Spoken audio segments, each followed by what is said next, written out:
La Grande Muraille Verte. L'idée est née il y a plus de 15 ans maintenant et l'objectif est de lutter contre le changement climatique. Sur le continent africain, ce phénomène se traduit par une avancée du désert, phénomène qu'on appelle la désertification et qui se traduit par un appauvrissement des sols. Il est donc vital de stopper cette dégradation à grande échelle des terres. Sur l'initiative de l'Union africaine, des pays africains se sont engagés dans un projet appelé la Grande Muraille Verte. De l'est à l'ouest du continent, c'est-à-dire du Sénégal sur la côte atlantique, à l'Érythrée au bord de la mer Rouge, le projet implique 13 États qui sont à présent membres de l'Agence panafricaine pour la Grande Muraille Verte.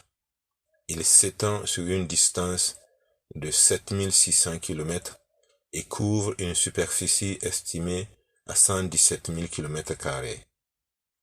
Quels résultats peut-on attendre de ce gigantesque projet? Selon la FAO, c'est-à-dire l'Organisation des Nations Unies pour l'alimentation et l'agriculture, il s'agit de lutter contre la pauvreté et l'insécurité alimentaire, et sur le terrain, l'action consiste à restaurer l'écologie en reboisant les terres avec des espèces locales et utiles pour l'environnement et les besoins socio-économiques. Des îlots durables de terre et de forêt devraient transformer les vies de millions de gens dans ces pays impliqués dans le projet. Mais, aussi noble soit-il, ce projet de Grande Muraille Verte ne se construit pas sans difficulté. Un article publié dans le journal français Le Monde en septembre 2020 souligne que de 2007 à nos jours, seulement 4% du projet a été exécuté.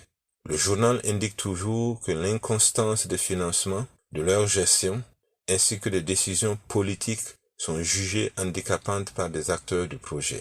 Les acteurs souhaitent plus d'engagement dans les promesses de financement et plus de transparence dans les investissements. Les actions sur le terrain sont aussi affectées par la question de l'insécurité qui perdure dans la zone sahélienne. Cependant, l'ambition du projet est d'aménager 100 millions d'hectares de terre d'ici à 2030. On espère ainsi créer des millions d'emplois pour les jeunes, améliorer les productions agro-pastorales, transformer l'économie rurale en transformant les produits locaux sur place.